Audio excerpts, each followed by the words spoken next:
Have you ever walked into a room and suddenly felt like something was off? But then you told yourself, relax, you're overthinking, nothing is happening. So now you're stuck thinking, am I overreacting or is something actually wrong? Today we're going to talk about that calmly and clearly. And we're going to do it without turning you into someone who thinks danger is everywhere. Because there's a big difference between anxiety and awareness. Hi, I'm Bernenda, a former police officer and Army veteran, a trauma survivor, and now the preparedness coach. I help women and LGBTQ plus people feel safer even when they feel scared. Now, who is this for? This video is for you. If you look around a room automatically, sit where you can see the exit. Think about what you would do if something went wrong. Feel tired after being out in public. If that sounds like you, this video is for you, especially if you're a woman, especially if you're LGBTQ plus, especially if people have ever told you that you're too much. Let me say something clearly. You are not too much. You just haven't been taught a system yet.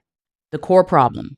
Here's something most people don't realize. Your body reacts faster than your thinking brain.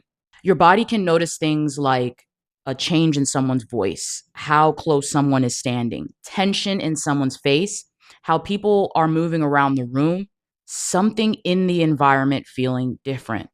Your body notices all of this before your brain explains it. So when you feel that signal, it isn't random. But here's where people get stuck. They feel something, then they immediately tell themselves they're wrong. That self doubt actually creates more anxiety than the original feeling. Awareness versus anxiety. Let's separate these two things. Anxiety is when your thoughts spin in circles. Awareness is when you notice something and take action. Anxiety sounds like, what if something happens? What if I'm wrong? What if I look stupid? Awareness sounds like, that felt strange. I don't like distance. I'm going to move over there. See the difference? Awareness moves forward, anxiety goes in circles. The real problem is most people were never taught what to do after they notice something. So awareness turns into anxiety. Why women and LGBTQ plus feel this more? Let's be honest for a moment. Women and LGBTQ plus people have often had to read rooms carefully just to stay safe. You learn to watch people's tone, pay attention to moods, notice possible threats, predict how people might react. That isn't weakness, that's adaptation. The problem isn't that you notice things, the problem is that you've been taught not to trust what you notice. And fighting with yourself like that is exhausting. The 3-second rule. Here's something simple you can try. When something feels off, give yourself 3 seconds.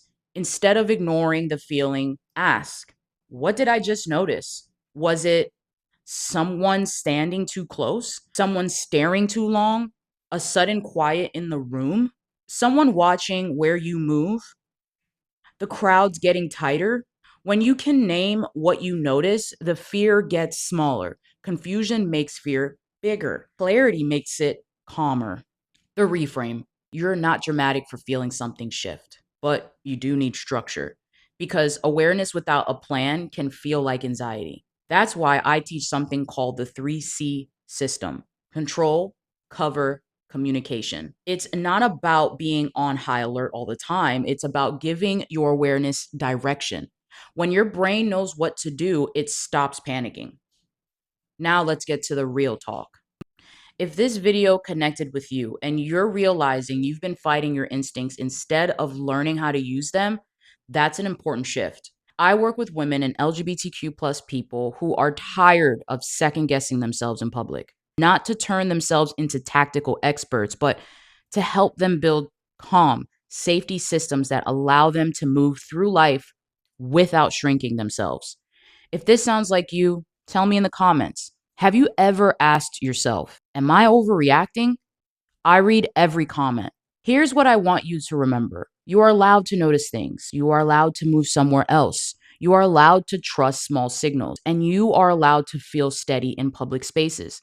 Preparedness is not paranoia. It's simply giving your instincts a structure. Subscribe if you want more real, grounded conversations about everyday safety. And remember, Preparedness plus readiness equals resilience. Stay ready so you don't have to get ready.